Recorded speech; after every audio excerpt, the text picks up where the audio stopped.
오늘은 기독교에 대한 성결교회를 하나님께서 이 땅에 세우신 지 118년 되고, 그리고 우리 교회의 교단 주일로 지키는 주일입니다. 우리 교단은 중생, 성결, 신유, 재림의 복음을 가지고 땅끝까지 복음을 전가하면서 오늘까지 사명을 잘 감당해 오고 있습니다. 복음은 하나님의 나라를 세우기 위한 영적 전쟁에서 승리하는 비결이 됩니다. 그러니까 우리가 하나님의 말씀을 많이 읽고 있는데 그 말씀 읽을 때마다 주제가 필요합니다. 예수 그리스도라는 주제를 가지고 우리가 말씀을 읽어갈 때는 복음이 더욱더 선명하게 우리가 알 수가 있습니다. 이 복음은 우리 기독교에 대한 성결교에서 말씀하고 있는 요약해서 중생, 성결, 신유, 재림의 복음을 말씀하고 있습니다. 그래서 이것을 예수님의 사중복음 그렇게 말씀을 하고 있습니다. 다 함께 하십니다. 사중복음, 중생, 성결, 신유, 재림, 그 부분에 대해서 오늘 말씀을 드리려고 합니다. 조부안에는 오늘 교단에서 내려온 설교문을 요약해서 넣어드렸는데요, 제가 좀 더 우리 성도들이 필요한 말씀으로 바꿔서 오늘 말씀을 드리도록 합니다. 첫 번째로는 중생이 뭐냐는 거죠. 그러면 다른 말로 말씀드리면 중생은 거듭남다, 그런 뜻입니다. 이 거듭남이라고 하는 것은 우리 그리스도인에게 있어서 누구나 믿는 사람이라면 모든 사람이 가장 기본적이면서 중요한 교리가 되는 것입니다.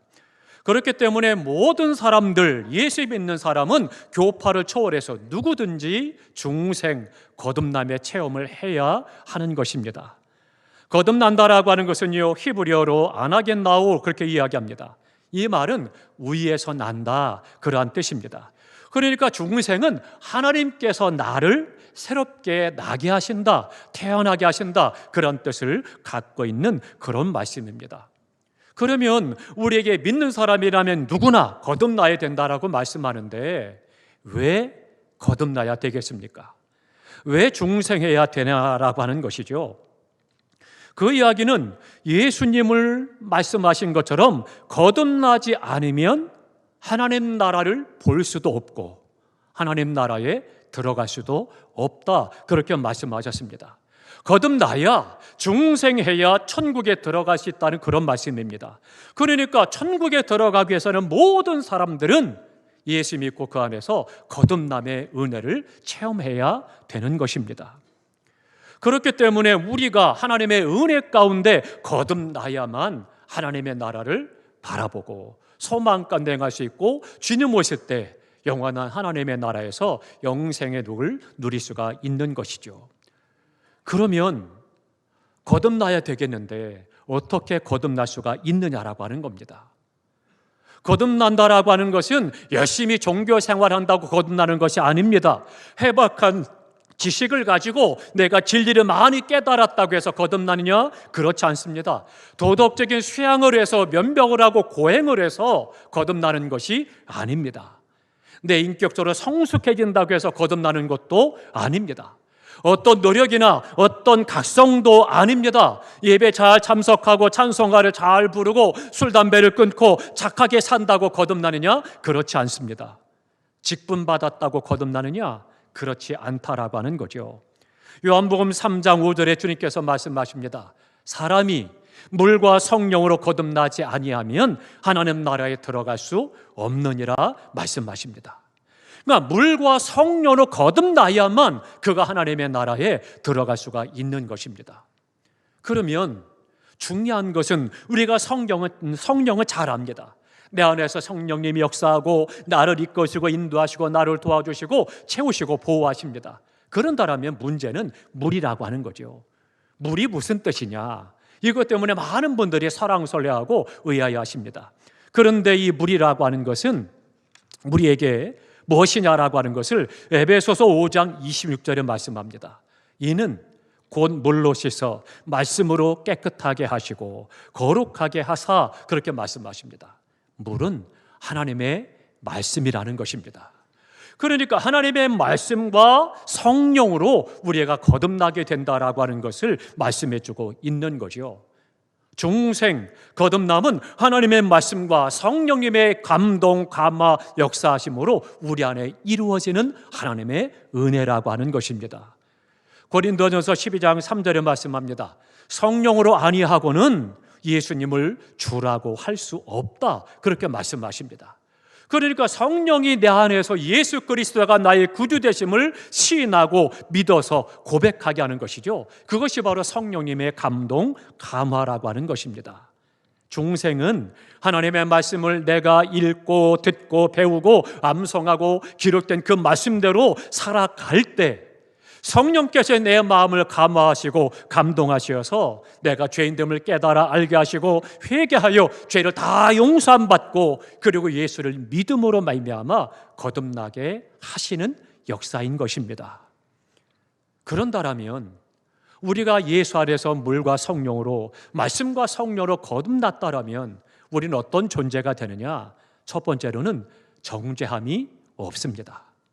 이 땅을 살아가는 모든 사람들은 다 죄에 대한 두려움이 있고 죄에 대해서 불안해하고 힘들어하고 정죄, 심판이 있다라고 무서워하는 것입니다. 그러나 로마서 8장 1절 2절에 말씀합니다. 그리스도 예수 안에 있는 자에게는 결코 정죄함이 없나니 이는 그리스도 예수 안에 있는 생명의 성령의 법이 죄와 사망의 법에서 너를 해방하였음이라 말씀하십니다. 예수 믿는 자에게는, 거듭난 하나님의 사람에게는 결코 정죄함이 없는 것입니다. 그러니 평안할 수 있는 것이고 감사와 기쁨이 있는 것이죠. 또 하나, 두 번째로는요, 거듭난 사람은 하나님의 자녀가 되는 권세를 주셨습니다. 그 이름을 믿는 자에게는 하나님의 자녀가 되는 권세를 주셨으니 이는 혈통으로나 육적으로나 사람으로 나지 아니하고 오직 하나님께로서 난 자녀라 말씀하셨습니다. 그러니까 내가 예수 안에 거듭나면 우리에게는 하나님의 자녀의 권세가 주어졌고 그 권세로 세상을 이기고 죄를 이기고 그 안에서 우리가 권세 있고 능력 있고 힘 있는 성도의 삶을 살아갈 수가 있는 것입니다. 또 하나, 세 번째로는요, 영생을 얻었다 말씀하십니다. 요한복음 5장 24절에 내 말을 듣고 또 나를 보내신 이를 믿는 자는 영생을 얻었고 심판에 이르지 아니하나니 사망에서 생명으로 옮겼느니라 말씀하십니다. 이것이 바로 하나님의 은혜예요. 거듭난 자는 정죄함이 없고 하나님의 자녀의 권세를 누리며 그 안에서 영원한 생명을 받아 하나님 앞에 영광 돌리며 이 땅에서 은혜로 살아가는 것입니다. 사랑하는 성도 여러분, 우리의 세연가족 모두는 한심령도 빠짐없이 말씀과 성령의 은혜로 거듭나서 참된 자유를 누리고 하나님의 자녀의 권세를 누리면서 영생의 복을 받아 누리시기를 주님의 이름으로 축원합니다. 또 하나, 두 번째는 성결의 복음입니다. 성결이 무엇냐라고 하는 거죠. 베드로전서 1장 16절에는 내가 거룩하니 너희도 거룩하라, 레위기 11장 14절의 말씀을 베드로가 인용을 해서 말씀하고 있습니다. 성결, 거룩하다라고 하는 것은 하나님의 절대 명령이라고 하는 것입니다. 그렇기 때문에 예수 믿고 거듭난 사람 모두는 다 반드시 성결한 삶을 살아가야 되는 것입니다. 성결은 히브리어로는 카도시라고 말하고요, 헬라어로는 하기아모스라고 이야기합니다. 그 이야기는 거룩하다, 독특하다, 구별됐다, 그런 뜻으로 말씀하고 있습니다. 도덕적으로도 순결하고요, 완전하다, 흠이 없다라고 하는 뜻까지 포함하고 있는 것입니다. 그렇기 때문에 우리가 하나님 앞에 성결해야 됩니다. 그러면 하나님의 절대 명령인 성결, 어떻게 성결할 수 있느냐라고 하는 거죠. 어떻게 우리가 성결한 삶을 살아갈 수 있느냐? 첫 번째로는요, 말씀으로 성결케 된다고 말씀합니다. 요한복음 17장 17절에 저희를 진리로 거룩하게 하옵소서, 아버지의 말씀은 진리니이다. 즉 하나님의 말씀이 우리를 거룩하다, 성결하게 하신다 말씀하고 있는 것입니다. 그렇기 때문에 우리가 계속 말씀을 읽고 듣고 배우고 묵상하고 말씀대로 살아가도록 힘써야 되는 것입니다. 우리의 삶이 성결해지고 거룩해지는 거죠. 또 하나, 두 번째로는 기도할 때 성결해진다라고 하는 겁니다. 요한 웨슬리 목사님도요, 목회 가운데서 성도들에게 5가지를 중점적으로 가르쳤습니다. 첫 번째로는 꼭 예배에 참석해라. 또 두 번째로는요, 교회에 열심히 나와서 함께 교제하라, 그렇게 말씀합니다. 또 세 번째로는 기도하면서 금식에 힘쓰라, 그렇게 말하고요. 또 네 번째로 성경을 열심히 읽으라고 하고, 다섯 번째는 선한 일에 힘써라. 이 다섯 가지를 말씀하고 있습니다. 그러면서 특별히 강조하고 가르친 것이 금식과 기도에 힘쓰라라고 하는 것입니다. 우리가 기도할 때 우리 안에 성령이 나를 거룩하게 하시고, 기도할 때 죄를 이기게 하시고, 하나님의 말씀이 우리 안에 살아 역사하는 은혜를 경험하게 되고 성결한 삶을 살아가게 되는 것입니다. 성결케 되는 첩경, 기도 생활이라고 하는 것입니다. 또 하나 세 번째로는요, 믿음으로 성결케 된다 말씀하고 있습니다. 사도행전 15장 9절에 보니까 믿음으로 저희 마음을 깨끗하게 하사, 그렇게 말씀해 주고 있습니다. 사랑하는 성도 여러분, 열심히 말씀을 읽고 듣고 배우고 말씀대로 살아가시고, 또 간절히 기도하며 때로는 생명을 걸고 금식하며 기도하시길 바라고, 믿음 안에서 굳건해서 성결한 성도의 삶을 살아가시기를 주님의 이름으로 축원합니다. 세 번째 복음은 신유의 복음입니다. 하나님께서 세상 만물을 창조하실 때는요, 죽음의 두려움이 없었습니다. 질병의 고통, 아픔이 없었습니다. 오직 하나님과 교제하면서 그 안에서 행복한 삶을 살아가도록 우리에게 허락해 주신 거죠. 그러나 아담과 하와가 범죄함으로 말미암아 그 죄의 결과로 인간에게 죽음이 찾아오게 되고 질병의 고통이 찾아와서 온 인류가 죽게 되는 것이고 질병의 고통을 당하고 있다라고 하는 것입니다. 그런데 하나님은 말씀하십니다. 우리를 사랑하셔서 이 땅의 삶 가운데서도 건강한 삶을 살아가기를 원하십니다. 그래서 하나님께서 말씀하기를 나는 치료하는 여호와라 말씀하시면서 우리를 치료해 주실 것을 말씀해 주고 있는 것입니다. 그러면 이 신유의 복음은 두 가지입니다. 하나는 태어나서 죽을 때까지 건강한 삶을 살아가는 것, 이것도 신유의 은혜요 축복입니다. 또 하나의 신유는요, 하나님께서 주신 형상, 지혜를 가지고 의술을 만들고 약을 만들고 또 여러 가지 하나님의 능력으로 직접 치료하시기도 하고, 이런 것들이 또한 신유의 은혜요, 신유의 복음이라고 하는 것입니다. 그러면 우리가 병이 찾아오면 생각해야 합니다. 왜 이 병이 나에게 찾아왔느냐, 원인을 알아야 됩니다. 하나는 하나님의 영광을 위해서 우리에게 질병을 허락하신 경우가 있습니다. 또 하나는요, 사단이 우리를 시험하고 넘어뜨리고 고통스럽게 하려고 우리에게 사단이 심어놓은 질병이 있습니다. 또 하나는 나의 죄와 실수와 욕심과 허물 때문에 있는 그런 죄가, 그런 병이 있습니다. 마지막 또 하나는요, 나의 연약함 때문에 오는 병도 있습니다. 그렇다면 하나님의 영광을 위한 것이라면 어떻게 되겠어요? 그 질병이라면 잘 참고 인내하며 기도하는 가운데 하나님의 도우심으로 치유를 받을 수가 있는 것입니다. 그래서 하나님께 영광을 돌리는 거죠. 또 하나, 사단의 역사 때문에 나를 고통스럽게 하고 괴롭게 하고 힘들게 하고 멸망시키려고 찾아오는 질병이라면 우리는 싸워서 이겨야 되는 것입니다.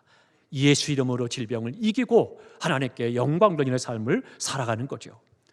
또 나의 죄와 허물과 욕심과 실수 때문이라면 반드시 회개해야 합니다. 회개해야 하나님의 성령이 역사하고 치료의 영 역사하심으로 우리가 치료받을 수가 있는 것이고, 또 약도 효염이 나타나는 것이고 의술도 효과가 나타나는 거고 도움을 받을 수가 있는 거죠. 마지막, 내가 연약하기 때문이라면 나의 몸이 쉬어야 된다는 거예요. 좀 쉬면서 몸과 마음을 다시 한번 힐링하고 그 안에 하나님 안에서 찬송으로 회복하고 기도하면서 힘을 얻어서 그래서는 연약한 부분을 극복할 수가 있는 거죠. 사랑하는 성도 여러분, 신유의 은혜는 병 낫기 위해서 죄를 회개하고 믿음으로 기도할 때 역사하심을 믿으시기 바랍니다. 야고보서 5장 14절에 말씀합니다. 너희 중에 병든 자가 있느냐? 저는 교회의 장로를 청할 것이요 그들은 주의 이름으로 기름을 바르며 위하여 기도할지니라. 믿음의 기도는 병든 자를 구원하리니 주께서 저를 일으키시리라. 16절에는요 너의 죄를 서로 고하고 병 낫기를 위하여 서로 기도하라 말씀하고 있습니다. 그러니까 병이 나고 고통이 찾아오게 되면 주의 종들을 모셔서 함께 예배하고 기도하라는 거예요. 뿐만 아니라 서로가 모여 함께 중보하며 기도할 때 하나님은 그 가운데서 치료하실 것을 말씀해 주고 있는 것입니다.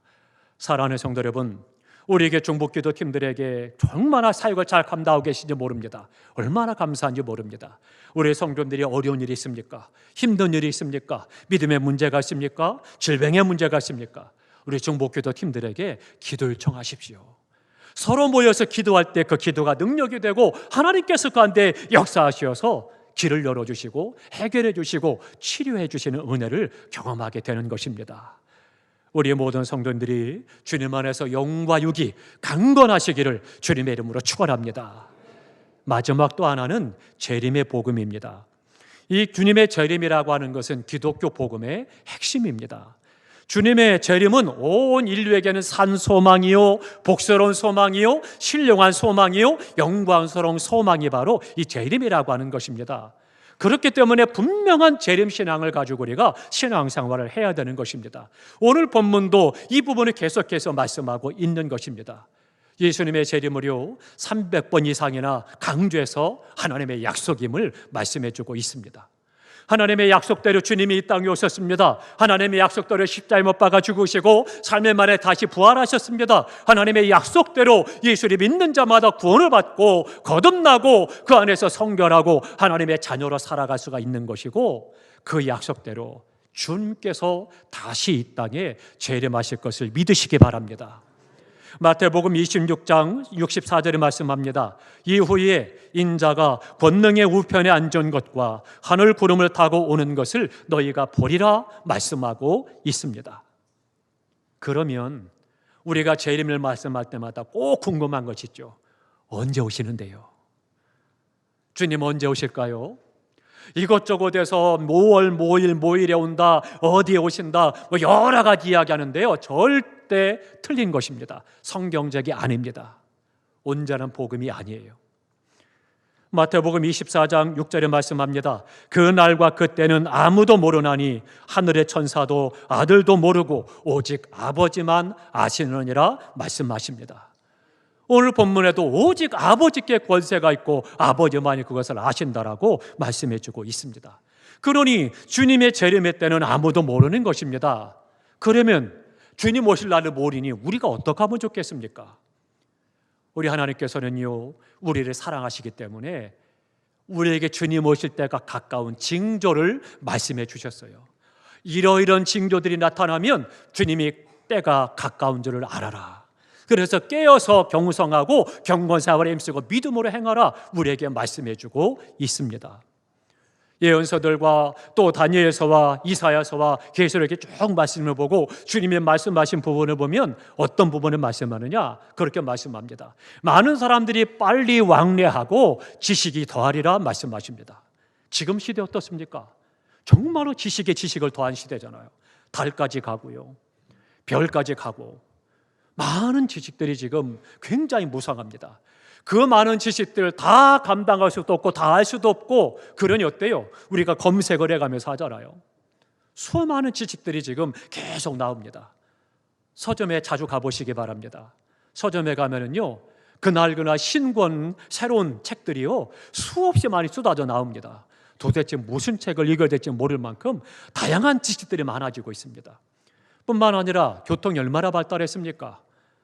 다른 나라에 가는 건 둘째치고 우리나라에서도 어때요? 서울에서 부산까지 고속철이 2시간, 3시간이면 가잖아요. 점점 더 속도가 빨라지고 시대가 빨라지는 거죠. 그러니까 전 세계에 일어나는 일들을 동시에 지금 보고 있고 듣는잖아요. 얼마나 빨라졌습니까? 주님께서 예언하신 그대로 세상이 빨라지고 지식에 더해지는 그런 것들을 보죠. 우리가 뉴스를 들을 때마다 어떻습니까? 처처에 곳곳에 전쟁과 기근과 지진과 수많은 환난들이 있잖아요. 주님의 때가 가까웠다는 증거다라고 성경은 말씀하고 있습니다. 말세가 되면 시집가고 장가가고 다른 사람과 관심 없다는 거예요. 그냥 음란한 삶을 살아간다는 거예요. 그러니까 주님 오실 때가 가깝다라고 하는 것들을 다양하게 우리에게 말씀해주고 보여주고 있습니다. 사상도 마찬가지입니다. 사상도 분열된다는 거예요. 생각도 다 분열돼서 그래서는 가정에 적이 있다는 거예요. 원수가 있고. 요즘에 우리가 지난번 총선을 했죠. 총선 때도 어땠습니까? 가족끼리도 부부간에도 정체기를 안 한대요. 사상이 다르고 생각이 다르니까. 그러니까 이야기하면 싸운다는 거죠. 갈등이 생기고. 가족끼리도 그러니, 부부끼리도 그러니, 이게 이 사상이 갈라지고 마음이 갈라지고 생각이 갈라지는 것은 심각한 거죠. 그러니까 주님 오실 때가 가깝다. 그런 증거들이 계속해서 말씀이 기록한 것들이 오늘 우리가 보고 목도하고 있는 거죠. 그러면 어떻게 주님 오심을 준비할 수가 있겠습니까? 점점 주님의 때는 가까운 것 같고, 여러 가지 환경을 보고 상황을 보고 우리 주변을 보니까 주님이 말씀하신 그대로 수많은 하나님의 선지자들이 이야기하고 예언한 대로 주님의 때가 가깝다라고 하는 것을 느끼게 되는데, 어떻게 주님 오실 날을 준비하겠느냐는 거죠.